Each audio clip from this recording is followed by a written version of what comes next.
بسم اللہ الرحمن الرحیم الحمد للہ رب العالمین والصلاة والسلام علی سید المرسلین وعلی آلہ وصحبہ اجمعین ومن اتبعہم بإحسان الی یوم الدین اما بعد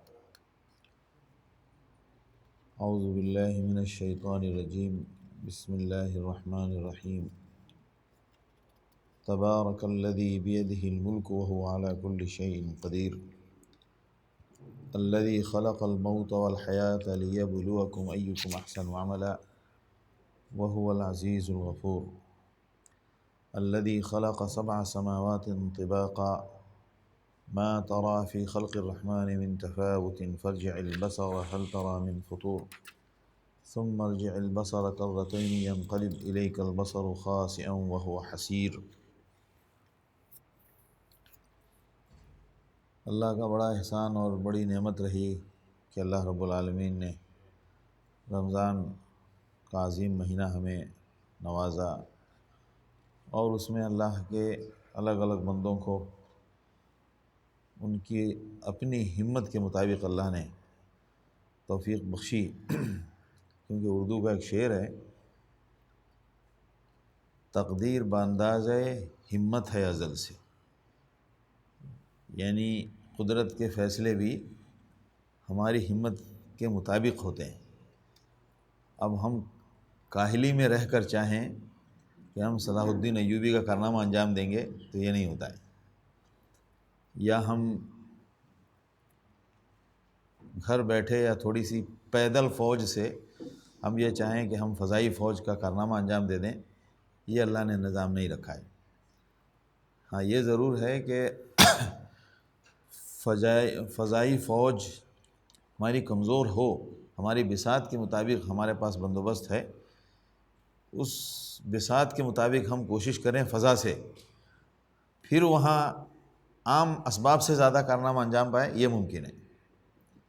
لیکن پیدل فوج سے اللہ فضائی فوج کا کام پورا نہیں کرتا ہے، کیونکہ یہ دنیا دارالاسباب ہے۔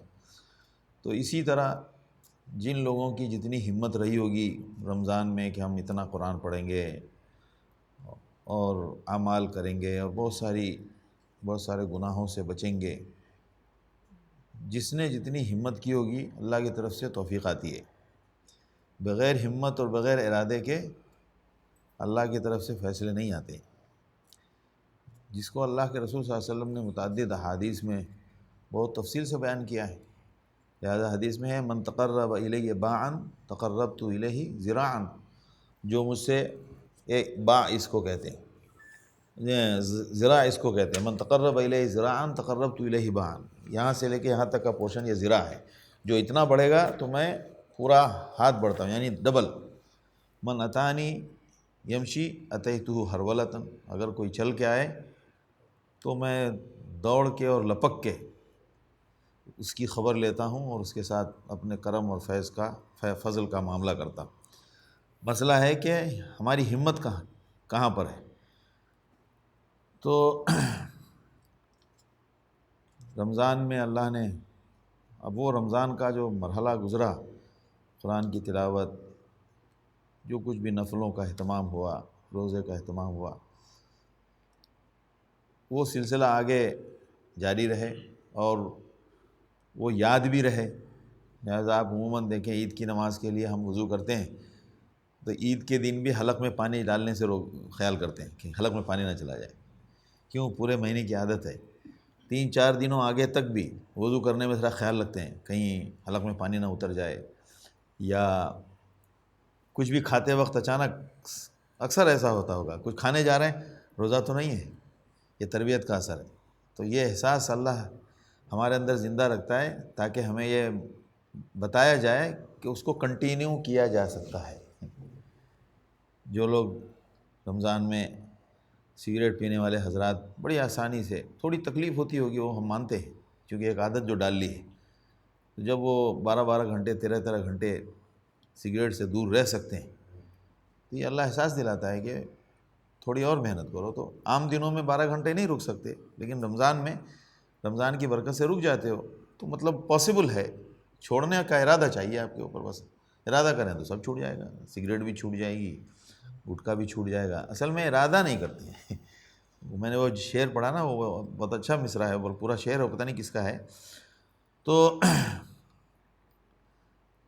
وہ بالکل وہ تربیت رمضان بھر ہوتی ہے، اس تربیت کا اثر خود فیل کرتا ہے بندہ، تو وہ جاری رہے، وہ آگے بھی ہمیں جو رمضان میں ماحول بنا رہا وہ آگے بھی بنا رہے، اس سے صحت پر انشاءاللہ کوئی اثر نہیں پڑنے والا، لائف اسٹائل پہ بھی کوئی ایفیکٹ نہیں آئے گا، اور کوئی ہیلتھ پوائنٹ سے کوئی ہمیں کوئی نقصان اور کوئی ضرر بھی نہیں پہنچنے والا ہے۔ تو اس مہینے کے بعد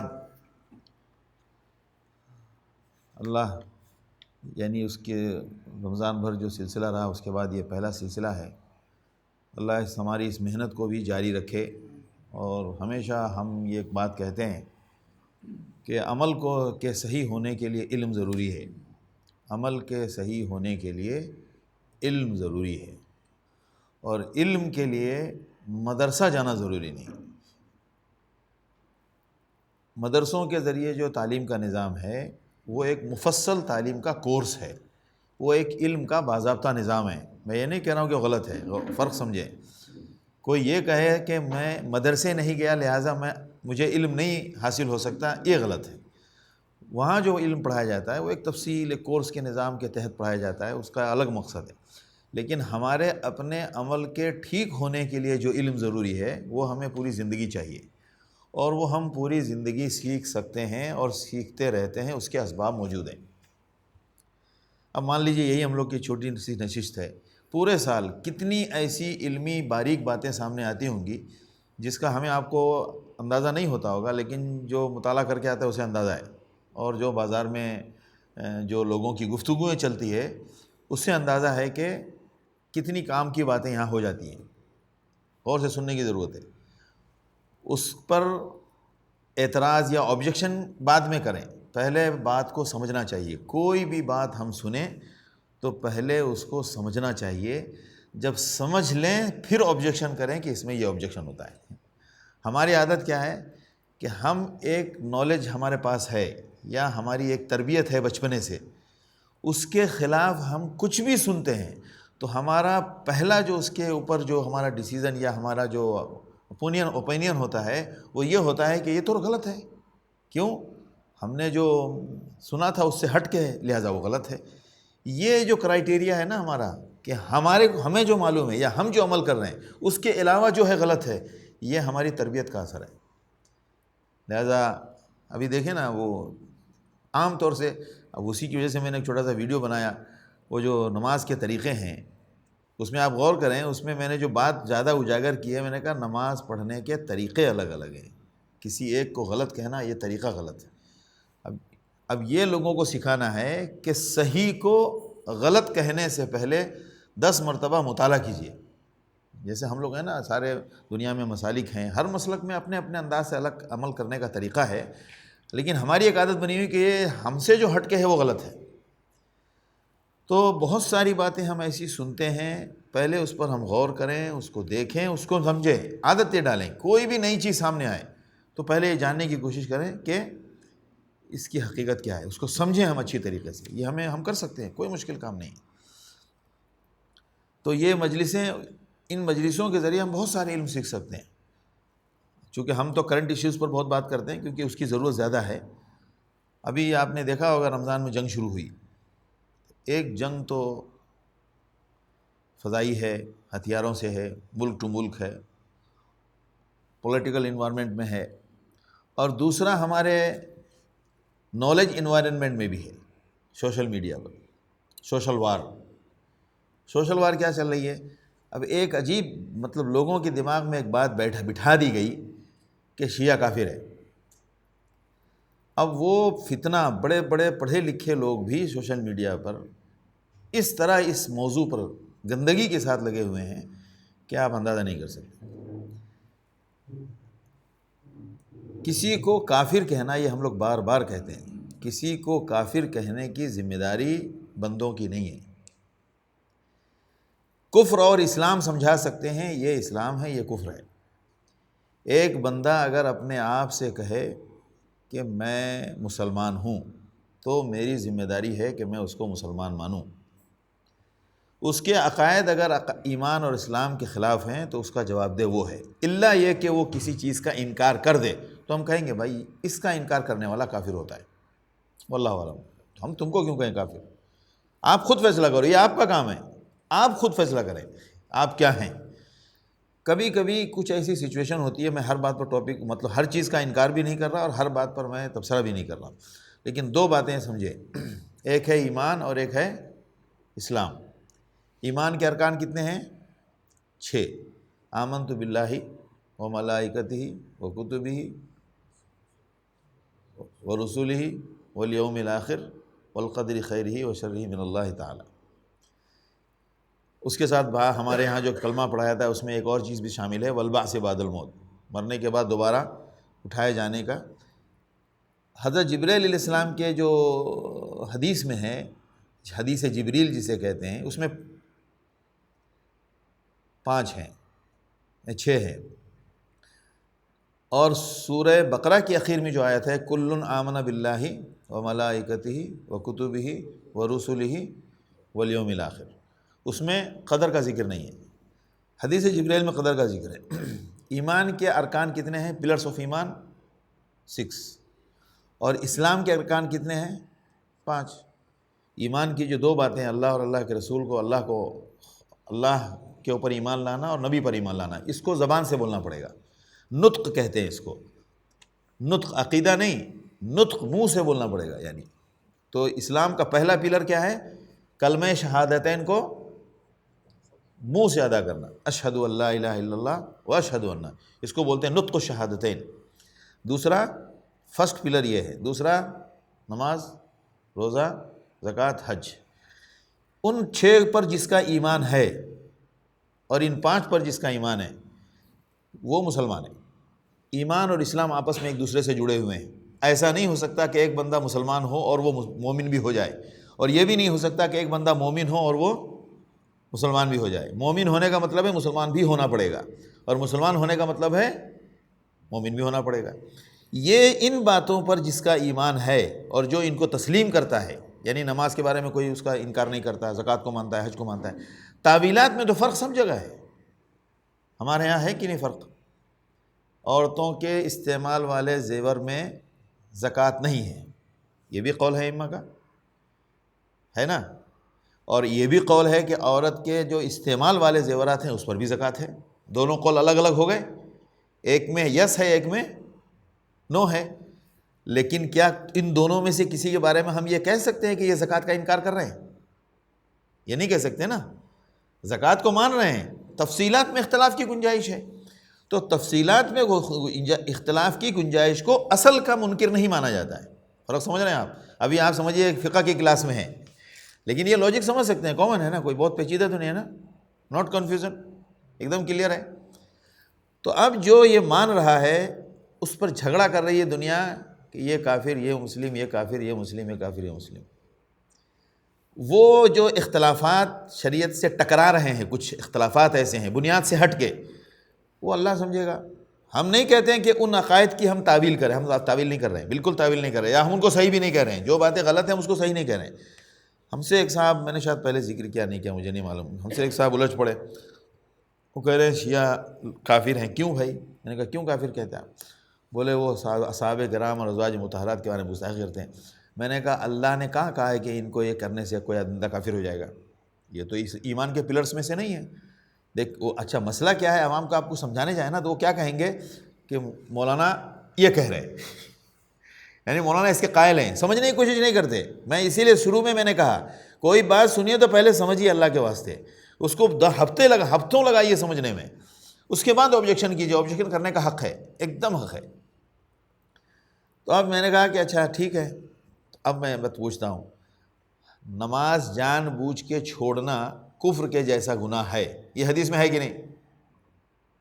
ہے کہ نہیں ہے؟ کوئی صحابہ کو گالی دے یہ کافر ہے، یہ حدیث میں ہے؟ نہیں ہے۔ صحابہ کی شان اپنی جگہ، صحابہ کے بارے میں آپ صلی اللہ علیہ وسلم نے سختی سے منع فرمایا ہے کہ ان کے بارے میں زبان نہیں کھولو، ہمارا اس پر ایمان ہے اور ہم وہی کرتے ہیں، اور اسی کو وہی حقیقت ہے، اس میں ایمان لانا ہی ہے، کیونکہ آپ صلی اللہ علیہ وسلم نے فرمایا لا تتخذوا اصحابی غرضا، موضوع ٹاپک مت بناؤ میرے صحابہ کو، بالکل نہیں بنانا چاہیے۔ تو لیکن یہ ہم آپ سب سنتے ہیں نا، من ترک الصلاۃ متعمدا فقد کفر. تو ہم نے ان سے کہا کہ پہلے جتنے جان بوجھ کے نماز چھوڑنے والے سنی ہیں ان کو کافر کہو، میں بھی کہہ دوں گا ان کو کافر. کیوں؟ کہ حدیث میں ان دونوں کے بارے میں کفر کی بات تو نہیں آئی ہے، لیکن ان کے بارے میں جو نماز چھوڑتا ہے جان بوجھ کے سننے. تو ایسے تو سینکڑوں حدیث میں آتا ہے جو زنا کرنے والا مسلمان زنا کرتا ہے اس کا ایمان اس سے الگ ہو جاتا ہے. یہ حدیث موجود ہے، لا یزنی الزانی حین یزنی وہو مؤمن ولا یشرب الشارب حین یشرب وہو مؤمن. ایک بندہ جب شراب پیتا ہے تو وہ مومن نہیں رہتا ہے. اس کی تفصیل میں بڑے اختلافات ہیں علماء کے، کیا مطلب ہے اس کا. کچھ لوگ کہتے ہیں جس وقت وہ شراب پی رہا ہوتا ہے ایمان اس سے سلب ہو جاتا ہے، جب اس کا شراب کا نشہ اتر جاتا ہے تو پھر وہ ایمان اس کے ساتھ جڑتا ہے، چونکہ اس نے انکار نہیں کیا ہے. لیکن شراب پیتے ہوئے یا نشے کی حالت تک اس کا ایمان اس سے الگ رہتا ہے، لہذا اس حالت میں اگر انتقال ہو گیا تو سمجھیے وہ مومن نہیں مرے گا. بڑے اختلافات ہیں اس میں. اور بعض علماء نے لکھا ہے کہ نہیں، ایک مومن کہیں شراب پی سکتا ہے، شراب پینے والا کہیں مومن ہو سکتا ہے، غیرت دلائی گئی ہے. اور الگ الگ اقوال ہیں، اس کی گنجائش ہے، ہم اس میں کسی پر بھی کامنٹ نہیں کر رہے ہیں، ہم خالی سمجھا رہے ہیں، یہ سمجھ لیجئے گا. میں بہت ساری باتیں سمجھاتا ہوں، کبھی کبھی کچھ لوگوں نے باہر بات پہنچی ہے تو کچھ معلوم ہے نا آپ کو، ہمارے فتویٰ دینے والے لوگ زیادہ ہیں، بات سمجھنے والے کم ہیں. تو نماز چھوڑ تو پھر اس طرح تو کتنے سنی کافر ہو جائیں گے. یہ کام غلط ہے، شراب پینا حرام ہے، خطرناک گناہ ہے، خطرناک وعید ہے بالکل. سارے گناہ، چوری کرنا کا بھی وہی حال ہے. اسی طرح صحابہ اور ازواج مطہرات کے بارے میں بھی کوئی زبان درازی کرتا ہے اللہ اس سے سمجھے گا. یعنی ایک مومن ہوتے ہوئے کسی کی یہ ہمت نہیں ہونی چاہیے کہ وہ انبیاء کے بعد انسانوں میں جو سب سے مقدس جماعت ہے، جنہوں نے نبی کے اسوہ ہونے کا سب سے بڑا ماڈل، نبی اٹ سیلف مین ماڈل ہے، اس نبی کے طریقے پر چلنے والا جو ماڈل ہے وہ سب سے بڑا ماڈل کون ہے؟ صحابہ ہیں. ہم اس پر بات ہی نہیں کر رہے ہیں، لیکن کیا ان کے بارے میں اگر کوئی گستاخی کرے اس کو کافر کہہ دیں گے؟ اللہ سمجھے گا اس سے. ان باتوں کا کیا جواب دیں گے؟ جو ایمان پر پورے حدیث جبرائیل پر پورا ایمان ہے اس کا. جبرائیل علیہ السلام اس حدیث میں جتنی باتیں اس پر ایمان ہے، لہٰذا وہ نبی کا منکر نہیں ہے، قرآن کا منکر نہیں ہے، پچھلے انبیاء کا منکر نہیں ہے، وہ آخرت کے دن کا منکر نہیں ہے، وہ اللہ کا منکر نہیں ہے، کسی چیز کا منکر نہیں ہے. کیسے کہہ دیں گے آپ کافر ہے؟ کہاں ہیں ہم؟ قیامت میں اللہ کو کیا جواب دیں گے؟ اور حدیث میں آتا ہے دو لوگوں میں سے کسی ایک نے اگر دوسرے کو کافر کہا، اگر اس میں سے سامنے والا کافر نہیں ہے تو اس کا وہ فتویٰ اس کے اوپر نافذ ہو جائے گا. کتنا محتاط رہنے کی ضرورت ہے. اور امت میں کیا کیا گیا؟ بچوں کو رٹا دیا گیا، شیعہ کافر، شیعہ کافر، شیعہ کافر. نتیجہ کیا ہوا؟ ذہن میں وہ ایسا بیٹھ گیا ہے کہ ذہن سے نکلتا نہیں ہے، اور دوسرا کوئی بولے تو وہ ہمیں سمجھ میں نہیں آتا ہے. اس کی مثال دیکھیے، تربیت. یہ میں تربیت کی باتیں بتا رہا ہوں چونکہ الحمدللہ یہاں ہم سمجھنے سمجھانے کے لیے بیٹھتے ہیں. ہمارے یہاں عادت بنی ہوئی اپنے مسلک سے پہ چلنے کی، دوسرے مسلک کا کوئی ہو تو ہمیں الجھن ہوتی ہے، پتہ نہیں ہے نماز ہوگی نہیں ہوگی، قبول ہوگی نہیں ہوگی. عجیب. دیکھیں آپ، یہ ہر بندہ جانتا ہے. اب تو الحمدللہ ہم گلف میں آ گئے، اس لیے ہمارا ذہن بدلا ہوا ہے. جو اپنے ملکوں میں ان کی حالت جانیے، یا ہم جب تھے وہاں تو اپنی حالت جانیے، یا ہم جب نئے نئے آئے تب کیا تھا ہمارا حال. اب تو ہم 15 برس 20 برس 25 برس رہ گئے تو اب تو تبدیلی آئی ہے، لیکن ہم شروع میں کیا تھے، ہم اپنے ملک میں کیسے تھے، اس پر غور کریں. اب دیکھیں آپ، اس کو سمجھنے کے لیے سب سے بڑی مثال وہ آج بھی موجود ہے ہمارے ملکوں میں. تراویح پڑھتے ہیں ایک ہی امام کے پیچھے، وہ حنفی یہ شافعی سب چلتا ہے، اور جب وتر کا وقت آتا ہے تو نہیں چلتا ہے. کیوں نہیں چلتا ہے؟ یا تو ایک ہی بات کلیئر کریں آپ کہ وہ جو پڑھائے گا وہ طریقہ غلط ہے، اس لیے میں اس کے پیچھے نہیں پڑھتا. اور اگر اس کو صحیح مانتے ہو تو پھر بہت بڑے منافق ہو کہ صحیح مان کے بھی اس کے پیچھے نہیں پڑھ رہے. غلط کہہ رہا ہوں؟ لاجک سمجھنے کی ہے کہ نہیں؟ اب آپ یہ فتویٰ دینے والوں کو سمجھائیں گے نہیں چلے گا. اب ہم لوگوں نے کوشش یہ کی ہے کہ اب عوام کو سمجھائیں، کیونکہ کوئی آپ کو روکنے کا ہمت نہیں رکھتا ہے. آپ کو سمجھ میں، ہمیں آ گئی سمجھ میں بات، ہم آنکھ بند کر کے عمل کریں گے، آنکھ بند کر کے. بھائی ان کے پیچھے نماز نہیں پڑھنا، کیوں؟ یہ صورت نہیں ملاتے، ہاتھ نہیں باندھتے. ارے یہ کس نے کہہ دیا کہ اس کی وجہ سے کسی کے پیچھے نماز نہیں ہوتی ہے؟ ان کو خوارج کہتے ہیں. خوارج کیوں کہہ رہے ہو بھائی؟ خوارج کہنے کا کبھی سوچا بھی ہے؟ خوارج کس بلا کا نام ہے؟ کبھی سوچا بھی ہے ہم نے بیٹھ کر خوارج کس بلا کا نام ہے، لیکن میرے دماغ میں بیٹھا ہوا ہے وہ نکلتا نہیں ہے. بڑے بڑے علماء کی بات کر رہا ہوں میں، دماغ میں بیٹھا ہوا ہے نکلتا نہیں ہے. اسی لیے بہت محنت کرنی پڑتی ہے کوئی بات سمجھانے کے لیے. یہ اللہ کی زمین ہے، اللہ سب کا خالق ہے، اللہ کافر کا بھی خالق ہے، اور کافر سے بھی اللہ کو ہمدردی ہے کہ نہیں بتائیے؟ آج آپ سے سوال، علمی سوال، کافر اور مشرک سے اللہ کو ہمدردی ہے کہ نہیں ہے؟ یہ بتائیے. ہے نا؟ کیسے؟ انبیاء بھیجتا ہے. کس لیے بھیجتا ہے؟ کس لیے بھیجتا ہے؟ فرعون سے بھی، یعنی ہمدردی کا معاملہ دیکھیں یہاں ایک لفظی طور پر ہم یہ کہہ سکتے ہیں کہ فرعون سے بھی ہمدردی اللہ کو. کب؟ شروع میں، حجت پوری ہونے سے پہلے. اسی لیے تو کہا فَقُولَا لَهُ قَوْلًا لَيِّنًا لَعَلَّهُ يَتَذَكَّرُ أَوْ يَخْشَىٰ. یا اس سے نرم بات کرنا، ہو سکتا ہے سمجھ جائے. تو یہ ہو سکتا ہے سمجھ جائے، یہ ہمدردی ہے یا ظلم ہے؟ اب جب اتنا ہمدردی خالق کر رہا ہے جس کو کوئی حاجت نہیں ہے، اس ہمدردی کی قدر نہیں کرے گا تو پھر عذاب بھی ویسا ہی ہوگا. کیونکہ اس نے کس کی ہمدردی کی ناقدری کی؟ اللہ کی ہمدردی کی. قرآن کی آیت ہے، پوری دنیا کی رحمت کے لیے اللہ نے کس کو بھیجا؟ اللہ کے رسول صلی اللہ علیہ وسلم. ہم آپ سب پڑھتے ہیں وما ارسلناک الا رحمۃ للعالمین. تو ہمدردی، اب اللہ سب کا ہمدرد ہے. ہم کیا سمجھتے ہیں؟ صرف میرا ہمدرد ہے. اگر میں حنفی ہوں تو حنفی کا ہمدرد زیادہ ہے، شافعی کا کم ہے. اگر میں شافعی ہوں تو شافعی کا ہمدرد زیادہ ہے، حنفی کا کم ہے کہ نہیں؟ ہر آدمی یہی سمجھتا ہے نا، خدا مجھ سے زیادہ قریب ہے. کیوں؟ اچھا وہ صرف اپنے اس کے ساتھ سمجھتا ہے، اپنے مسلک کے ساتھ. تو خیر سمجھنے کی چیز ہوتی ہے. تو میں جو بات لے کر چلا تھا وہ یہ کہ یہ جو علم کی باتیں ہوتی ہیں اس کے لیے مدرسے میں جانا ضروری نہیں ہے. ہم مجلسوں میں بھی اگر شریک ہوں تو بہت سارے پوائنٹ کلیئر ہوتے ہیں. ایک مجلس ہوتی ہے جس میں خالی قصے کہانیاں سنائی جا رہی ہیں. اس قصے کہانی سے آپ کے اندر بہت ایفیکٹ نہیں آئے گا. ایفیکٹ کس سے آئے گا؟ ہم کیا غلط سوچ رہے ہیں، ہمارے پریکٹس میں کیا غلطیاں ہیں، اس کو جب ہم ہائی لائٹ کریں گے تو خیال آئے گا یار واقعی یہ تو میرا سوچنا غلط ہے. مجھے کسی کو کافر نہیں کہنا چاہیے، بات پوائنٹ ہے، ٹو دا پوائنٹ ہے. یہ الگ بات ہے کہ ان کے ساتھ ہم ان کی ہر رائے میں ہم متفق نہیں ہیں، لیکن کبھی کبھی کچھ پولیٹیکل سچویشن ہوتی ہے، کبھی کوئی دوسری صورتحال ہوتی ہے، کبھی دوسرے امکانات ہوتے ہیں. اور سچ پوچھیے ابھی تو کیا کہا جائے، آپ کے پاس پورا سین سامنے ہے 7 اکتوبر کے بعد سے لے کے اب تک. جس کو آپ کافر کہہ رہے تھے وہی مسلمانوں کا سب سے قریبی دوست مسلمان نظر آ رہا ہے. مسلمانوں کی اہل ایمان کی صحابہ والی جو شان کسی حد تک ہے، جو انہوں نے اپنی تیاری کر کے انہوں نے اپنے حد تک انہوں نے سامنا کیا، مقابلہ کیا، اور الحمدللہ اہل ایمان بھی اس معاملے میں ان کی تائید میں ہے پورے طور پر. ایسی سنیت کس کام کی؟ سنی ہونا اللہ کے ہاں مغفرت اور نجات کے لیے، سنی ہونا اس لقب یعنی ٹائٹل، ہلاکت کے لیے شیعہ ہونا اور مسلمان جنت کے لیے سنی ہونا، یہ کنڈیشن نہیں ہے. کنڈیشن کیا ہے؟ میرے نبی کے راستے پر جو ہوگا وہ نجات پائے گا. چھوٹی جو چھوٹی باتیں ہیں، جو فروعیات ہیں، اس پہ سوال نہیں ہوگا. مثال کے طور پر رمضان میں اس کو بھی کلیئر کر دوں. رمضان میں ایک مسئلہ میں نے بتایا تھا کہ بچوں کے مال میں زکوٰۃ نہیں ہے.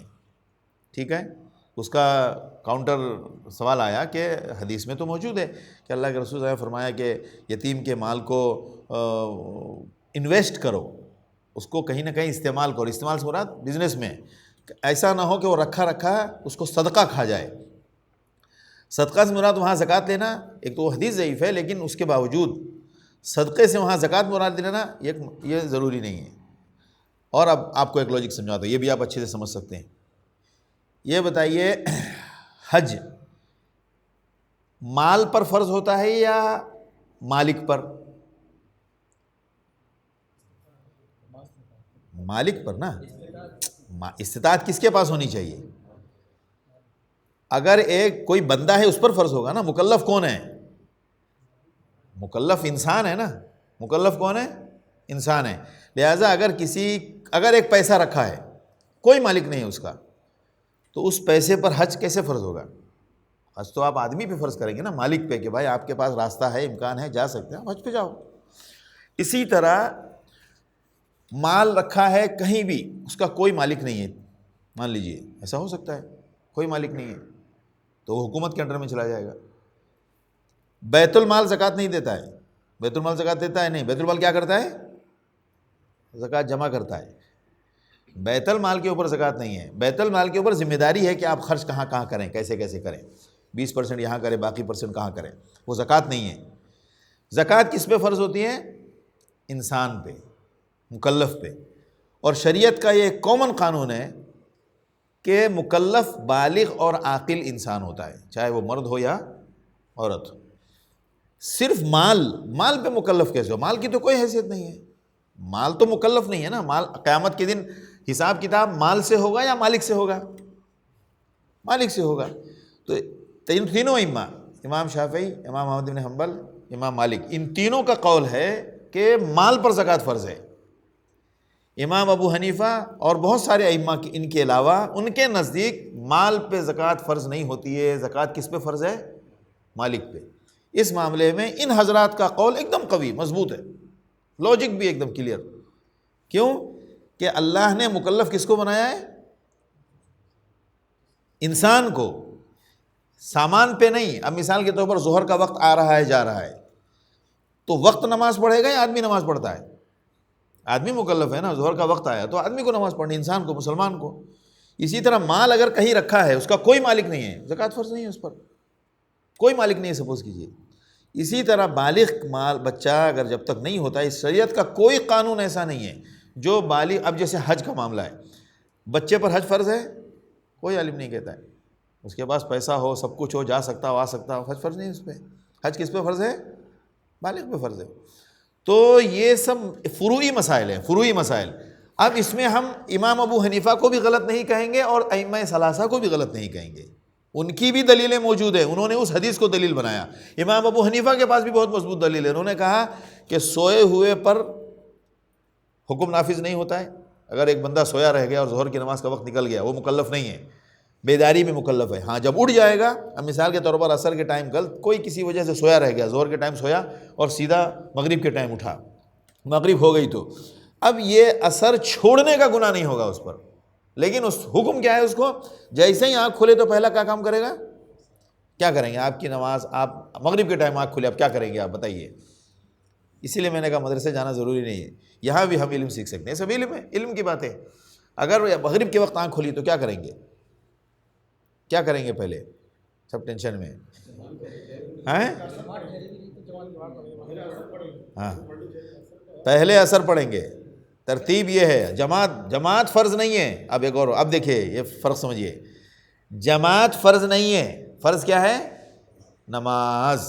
فرق سمجھیے، پوائنٹ کو، دونوں کو سیگریگیٹ کیجئے۔ جماعت فرض نہیں ہے، فرض کیا ہے؟ نماز۔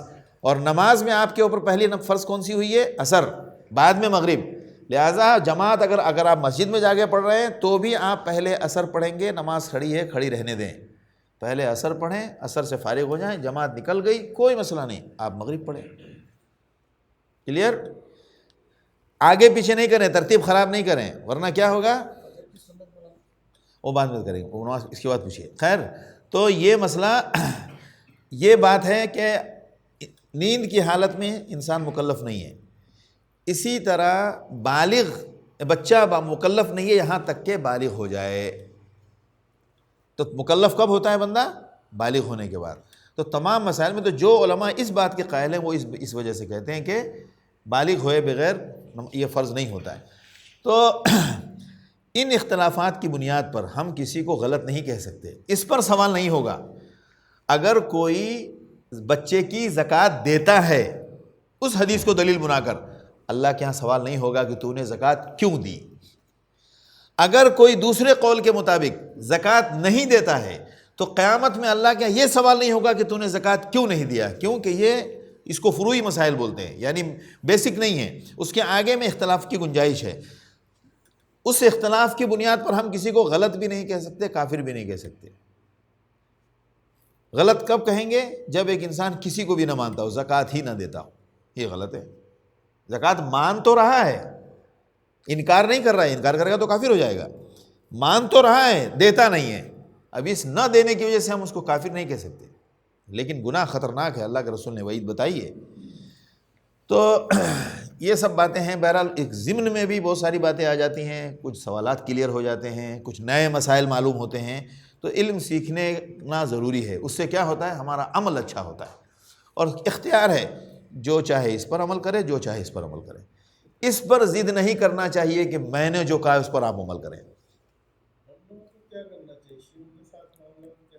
یہ وہ بھی بالکل وہ سمجھنے کی چیز ہے، اور وہ ابھی کا ٹاپک ہے۔ شیعوں کے ساتھ اصل میں کیا ہے، ایک زمانے تک ایسی تربیت ہوئی ہے، وہ تربیت اتنا جلدی کلیئر نہیں ہوگی۔ تاریخ تو خراب ہے، بہت ساری تاریخ کے مراحل میں معاملہ خراب ہوا ہے، لیکن ایک بات یاد رکھیں، ہر حنفی ایک جیسا نہیں، ہر سلفی ایک جیسا نہیں، ہر شیعہ ایک جیسا نہیں، ہر سنی ایک جیسا نہیں۔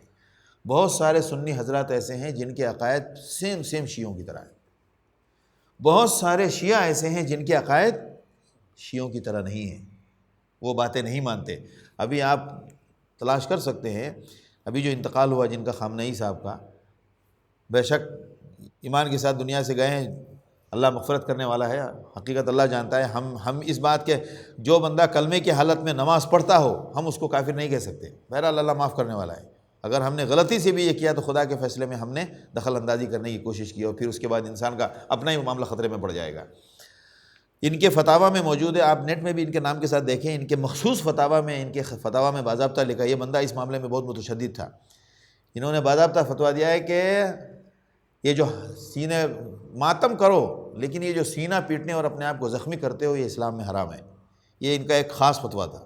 دوسرا فتویٰ، ازواج مطہرات امہات المومنین اور صحابہ کی شان میں گستاخی اور توہین حرام ہے۔ ہو سکتا ہے کسی دوسرے نے کتاب میں لکھا ہو۔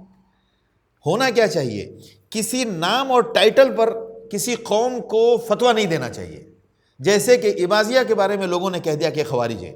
آپ یہ بتائیے، آپ ہمارے جو یہاں کے علماء کے ساتھ اٹھنا بیٹھنا کرتے ہیں، ہم ان کو خوارج کہیں گے؟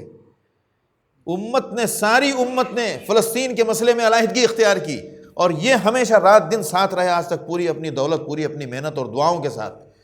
جنازے کی نماز پڑھی، جمعے کی نماز کیا، جمعے کے خطبے کا عنوان بنایا، اور آپ اب بھی ان کو خوارج کہہ رہے ہیں۔ اور خدا کی قسم آپ چلے جائیں اپنے ملکوں میں، آج بھی وہ اس ایک لمحے کے لیے تیار نہیں اس بات کو ماننے کے لیے۔ خوارج ہزار بار خوارج رہے۔ اب تو میں کہتا ہوں، جس بنیاد پر تم ان کو خوارج کہتے ہو، اب تو ہم خوارج ہیں، ہم خوارج ہیں۔ کھلا دکھا دیا اللہ نے، کتابوں میں لکھا ہوا۔ میرے بارے میں کسی نے لکھ دیا کہ یہ بندہ ایسا ایسا عقیدہ رکھتا ہے، اس بنیاد پر میرے بارے میں آپ رائے قائم نہیں کر سکتے۔ میرے بارے میں رائے قائم کب کریں گے آپ؟ جب میری بات سنی ہو آپ نے، میرا رائے، میرا اندیہ، میرا نظریہ معلوم کیا ہو، تب آپ رائے قائم کیجئے، کتابوں میں لکھ کر نہیں۔ کیوں کہ جس وقت کسی نے کتاب میں لکھا، ممکن ہے اس وقت میرا وہ نظریہ رہا ہو، اور ممکن ہے اگلے دن میں بدل گیا ہے کہ نہیں؟ ہے کہ نہیں؟ ہو سکتا ہے 1000 سال پہلے یہ لوگ خوارج جو الگ ہوئے تھے تو یہ بھی الگ ہوئے تھے، اس وجہ ان کو خوارج کہہ دیا، لیکن کیا آج بھی وہی ہے؟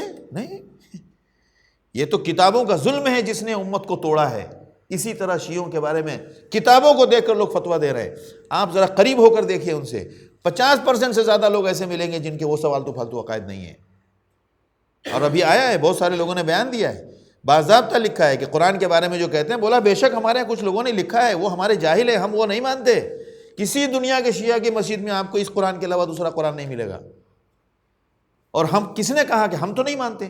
ہم نہیں مانتے کہ کوئی دوسرا قرآن ہے۔ ہمارا مصحف فاطمہ پر ایمان نہیں ہے، ہم نہیں کہتے کہ حضرت فاطمہ رضی اللہ تعالیٰ عنہ کے پاس کوئی الگ مصحف تھا۔ ان کی ایک جماعت یہ بھی کہتی ہے۔ آپ عمومی فتویٰ کیسے لگا سکتے ہیں؟ نہیں لگا سکتے۔ انڈیویجولس ایشو ہوتا ہے، کبھی بھی یاد رکھیے، اس جیسا کہ میں نے کہا، ہر حنفی ایک جیسا حنفی نہیں ہے، ہر سلفی ایک جیسا سلفی نہیں ہے، ہر شافعی ایک جیسا شافعی نہیں ہے۔ شافعیوں میں کوئی بدعتی بھی ہے، کوئی خرافاتی بھی ہے، کوئی بیت بات کرتا ہے، کوئی جناتوں پر یقین رکھتا ہے، کوئی کیا کیا کرتا ہے، کوئی مزار پہ جاتا ہے۔ یہ کوئی حنفی کے ساتھ خاص نہیں ہے، مزار پہ جانے والے شافعی بھی ہیں، مزار پہ جانے والے اہل حدیث بھی ہو سکتے ہیں۔ ہو سکتا ہے کسی کی فیملی ایسی ہو، نام کا اہل حدیث ہو، لیکن اس کے یہاں یہ سب خرافات ہو جاتا ہو۔ ابھی تو ہم دوسری باتیں جاننے سے پہلے ابھی جو ایشو چل رہا ہے، اس ایشو میں ہمارا نظریہ تو صاف ہونا چاہیے۔ اس کی وجہ سے امت ٹوٹتی ہے۔ امت ٹوٹتی ہے. میں نے 10 مرتبہ اس درس میں بات کی ہے. اللہ کے رسول صلی اللہ علیہ وسلم قرآن میں بار بار فتویٰ آ رہا ہے منافق کافر ہے، منافق کافر ہے.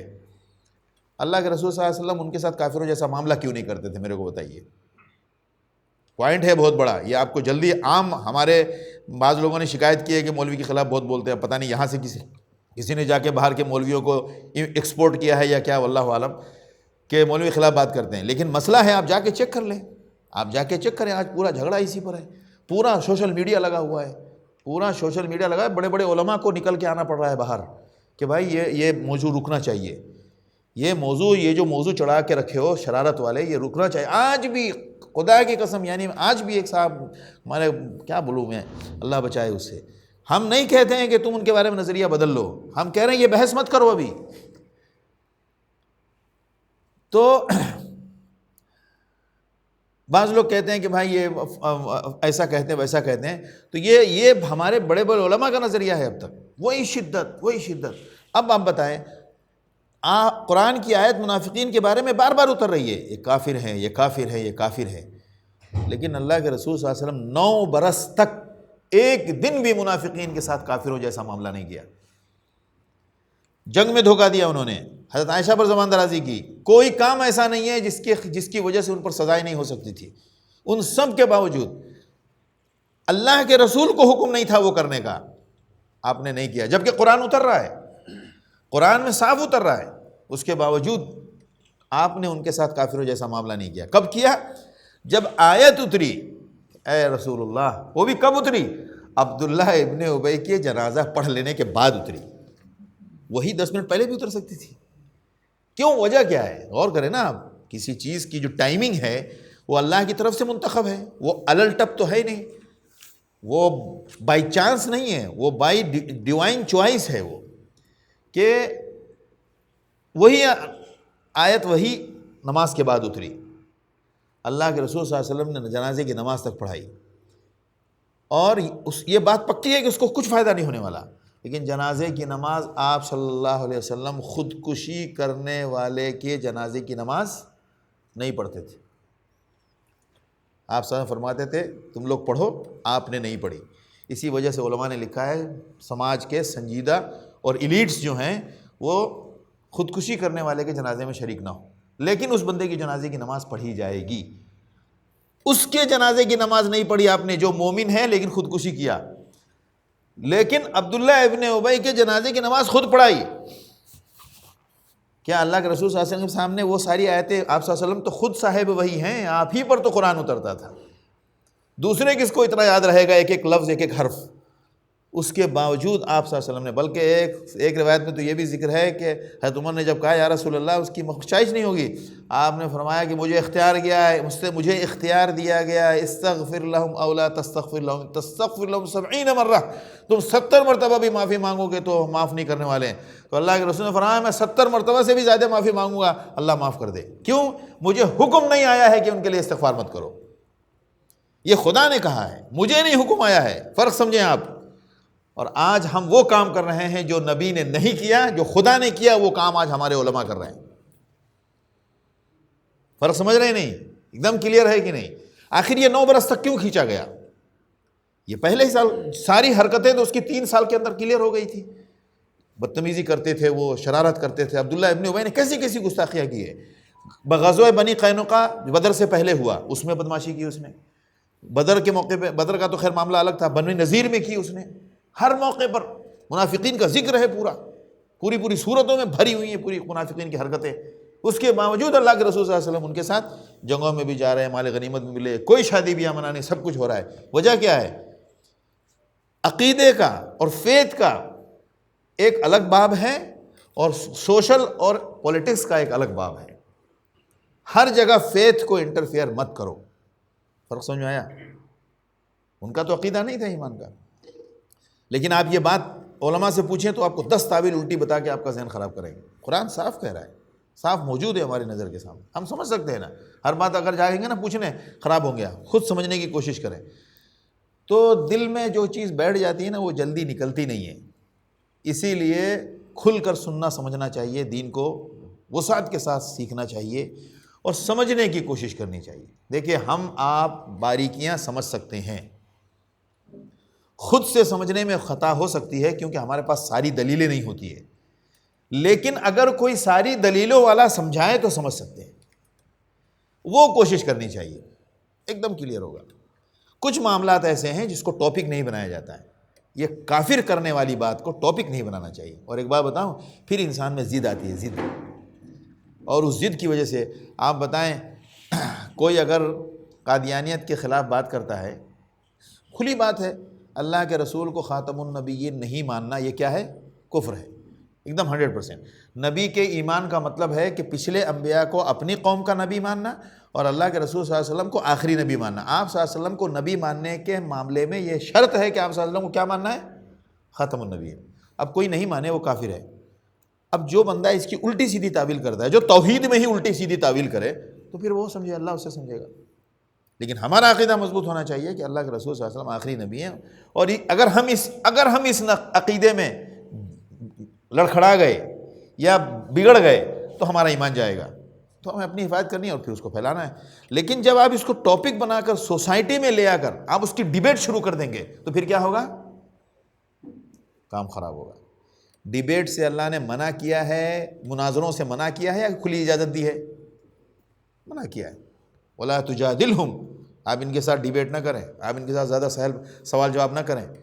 اصحاب کہف کے بارے میں ابھی یہ سورہ کہف اتری ہے، ابھی یہ لوگ آپ سے بات کریں گے، فَلَا تُمَارِ فِيهِمْ إِلَّا مِرَاءً ظَاهِرًا، بس تھوڑی موڑی بحث کر کے زیادہ ڈیپ میں جانے نہ خود جائیں نہ ان کو جانے دیں، کیونکہ اس نالج سے اس کا میسج مین ہے، اس کی جو تعداد ہے اصحاب کہف کی، اس سے آپ کو کوئی مطلب نہیں ہے، وہ 10 ہوں چاہے 25 ہوں چاہے 50 ہوں، اس جھگڑے سے ٹائم خراب ہوگا، اس سے فائدہ کچھ نہیں ہونے والا۔ ان کو جو معلوم ہے کہ 10 تھے وہ کہیں گے دیکھو انہوں نے غلط کہا، اور اگر ان کو نہیں معلوم ہے تو کہیں گے ہم مان کیسے لیں۔ 10 طرح کی باتیں، اس میں جو میسج ہے وہ کیا کہ اس کے ذریعے جو قرآن میسج دینا چاہ رہا ہے وہ میسج کو سمجھو، زیادہ بحث نہیں کریں۔ ڈیبیٹ میں کیا ہوتی ہے؟ واہیات قسم کی فالتو بحثیں ہوتی ہیں، اور اس میں پھر جب کوئی ڈیفیٹ فیل کرتا ہے تو انسان کا نیچر ہے اس میں اناد پیدا ہوتا ہے، ضد پیدا ہوتی ہے۔ یہ ڈیبیٹ کی وجہ سے یہ دوسرے باطل مسلک میں اتنی شدت پیدا ہوئی ہے۔ آپ نرم ہو کر دیکھیے، سامنے والا بھی نرم ہوگا۔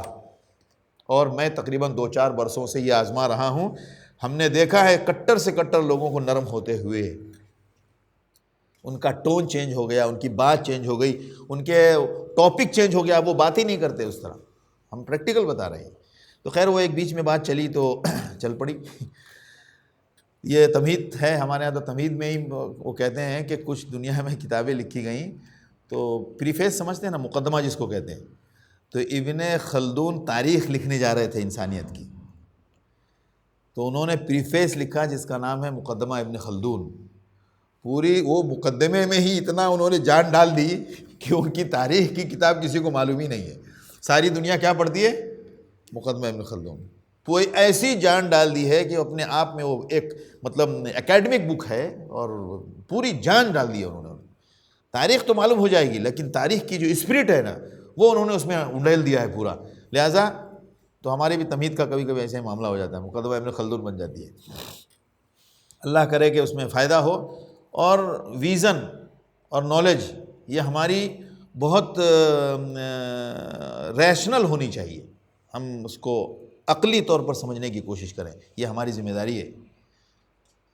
عقیدت کے نام پر سن کے تو ہم پاگل ہو گئے، ہم نے اپنا دین خراب کیا۔ قرآن ایک بات بار بار کہتا ہے، تتفکروا، غور کرو، سوچو، دھیان دو، دماغ لگاؤ۔ ہم دماغ ہی نہیں لگاتے۔ دماغ کدھر لگاتے ہیں؟ بچے کو کہاں پڑھائیں۔ دماغ کہاں لگاتے ہیں؟ بزنس کون سا شروع کریں۔ دماغ کہاں لگاتے ہیں؟ ارباب کون سا پکڑیں۔